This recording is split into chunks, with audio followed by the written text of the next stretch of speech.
আসন্ন ত্রয়োদশ জাতীয় সংসদ নির্বাচনে দেশের স্বার্থে জনগণকে হ্যাঁ ভোট দেওয়ার আহ্বান জানিয়েছেন জামায়াতের আমির ডক্টর শফিকুর রহমান। এক সংবাদ সম্মেলনে এই কথা বলেন তিনি। নির্বাচনে দেশের জনগণ ভোটের মাধ্যমে সুশাসন নিশ্চিত করবে বলেও আশা প্রকাশ করেন তিনি। সকালে রাজধানীর বসুন্ধরায় জামায়াতের কার্যালয়ে সাক্ষাৎ করেন ইউরোপীয় ইউনিয়নের নির্বাচন পর্যবেক্ষণ মিশনের প্রধান পর্যবেক্ষক ও ইউরোপীয় পার্লামেন্টের সদস্য ইভার্স আইজাপস। পরে সাংবাদিকদের সাথে কথা বলেন জামায়াত আমির। বলেন, যারা দুর্নীতির বিরুদ্ধে বিচার বিভাগের স্বাধীনতা এবং সংস্কারের পক্ষে থাকবে, জামায়াত তাদের সঙ্গে থাকবে।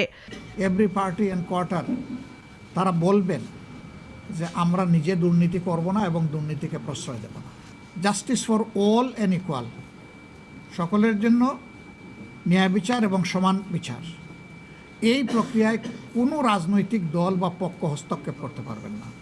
এই সংস্কার বাস্তবায়ন, ন্যায় বিচার নিশ্চিত এবং দুর্নীতি বিরোধী অবস্থান, এইটা যদি পরিষ্কার হয়, আমরা সকল জায়গায় সব ধরনের সহায়তা করার জন্য আমরা প্রস্তুত। আগামী 1 থেকে 2 দিনের মধ্যে নির্বাচনী জোটের আসন সমঝোতার চূড়ান্ত ঘোষণা দেওয়া হবে বলেও জানান তিনি। কেউ যাতে আমাদের প্রত্যাশার এই নির্বাচন।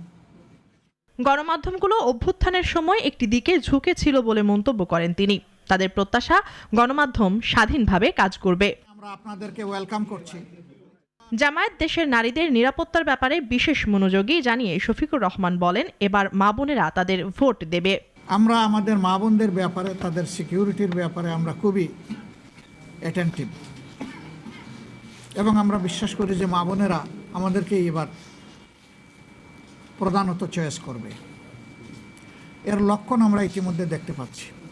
এ সময় জামায়াতের আমির দেশবাসীকে গণভোটে হ্যাঁ ভোট দেওয়ার আহ্বান জানান। বাধা দেওয়া হচ্ছে।